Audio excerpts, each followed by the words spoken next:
May tatanong ako, ano sa palagay mo yung binulong ng langgam sa elepante? Bakit yung elepante na himatay? Wala. Okay lang po dyan. Sagutin mo kasi. Anong alam po dyan? Mag-guess ka lang, guess. Wala, hindi ko alam. Sa palagay mo, ano? Umutot yung langgam. Mamatot yung langgam? Hindi. Hindi yun. Ano kaya sa palagay mo, binulong ng langgam, bakit nahimatay yung elepante? Umutot. Hindi.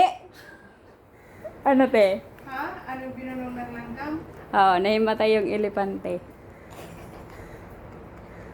Kakainin ka na ba? Hindi. Oo, ano lang yun? Dandeden. Ano Teka, anong binulong ng langgam sa elepante?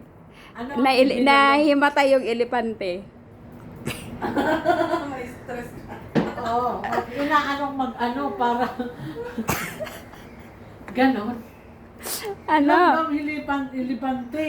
Oh, nahimatay Eh, yung... parang ano yun yung langgam, bigyan yung ilipante.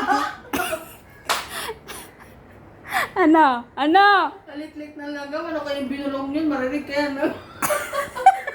Ilipante yun? Hindi mo alam. Sa tainga. Iwan ko. Hindi nyo alam. O ano nga? Sabi kasi ng langgam, buntis daw siya. Yung elepante ang ama.